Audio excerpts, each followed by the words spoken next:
Next up, at UFC 270, we have Matt Frevola versus Genaro Valdez. Matt Frevola, 8-3 overall, 2-2-1 in his last five, coming off the unfortunate.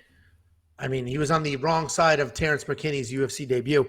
Genaro Valdez, 10-0 overall, 5-0 in his last five, obviously, but every single fight has been a stoppage win for Genaro Valdez.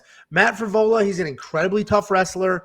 He never stops coming forward. He does not have sort of technical striking, but that does not stop him from charging forward and just throwing big looping shots, even sloppy back fists at times. Genaro Valdez is an incredibly well-rounded fighter. He's primarily a grappler, but he also has absolutely no issues getting into a slugfest. His striking can be wild, but it is fun, and he uses it really well to set up takedowns. And speaking of takedowns, he had 4 in less than 6 minutes in his Contender Series win. This should be a fun fight. We have 2 grapplers.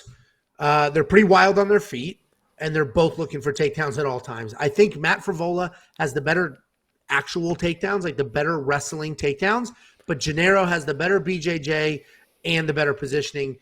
And even though Matt has the better takedowns, he will sometimes hang out in a striking match where Genaro will not. He knows exactly what he should do, where he should be, and what he should be doing, and he will not get caught in a slugfest. He will take shots and work to the ground. So I like Genaro here to get the takedowns and potentially even stop Matt Frevola in this fight. So I'm going underdog spot here. What do you think, Jakey? Viva la Mexico! Genaro is a lock of the week. I love Genaro in this matchup, man. He is nasty. I have 2 units inside the distance. I have 2 units on him straight up to win.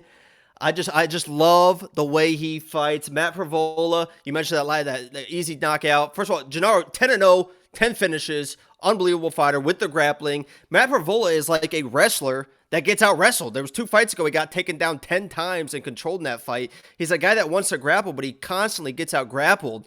I think the same thing happens here. I think that Genaro, if he wants to win the striking, can win the striking. I think if he wants to grapple, he can win the grappling. The issue is he's going to have cardio issues. You saw that in Contender Series fight. He ran out of, he blew his load in the first round. Even after getting off the stool in the second round, was like, and still won by knockout. He is like the definition. When they talk about Mexican tough as fighters, that's like one of the best compliments you can give like a boxer is he's Mexican tough. This dude is the definition of Mexican tough. He will not give up no matter how tired he gets. He's probably going to get tired if he can't get the finish in the first round, but I think he can probably get the finish in the first round. He's that aggressive. I think he's that talented. And I think Matt Frevola is really just not that good. He's 2-3-1 in the UFC, and one of those wins is a split decision win. He could be 1-4-1 in the UFC. He's a grappler that gets out grappled. I think Genaro Valdez dominates this fight. I have inside the distance, and I'm all the way. Lock of the week. This is going to be for 6 in a row for lock of the week. We have 5 in a row. So here we go. Lock of the week, 6 in a row. Yeah, it'll be interesting. I did this whole breakdown without knowing the odds. I did it, when I do the graphics, that's when I see the odds. So I did all my notes, all my research before I saw the odds, and I was surprised. I thought these would be flipped. I literally had to check my work a few times. I'm like, I don't. Yeah, this is crazy. I don't know what people see. No offense to Matt Frevola, obviously he's a very good talent, and I think the record is kind of bloated a little bit. You see, 8-3, as a wrestler. I just don't see like a fantastic fighter. I think he's a very good fighter, but I don't see that next level. And I'm not saying Genaro's at next level, but I think he's a lot closer than Matt is in this fight. To me, the biggest difference is that Genaro's just going to shoot. He's not going to play games. He will shoot. He will stick to that game plan, and he won't get caught in sort of a firefight. So we're both on the underdog here, and DraftKings, obviously $7,500 should be money well spent because he will get some takedowns, put up some points, and we both think he wins. The Monkey Knife Fight line is interesting because,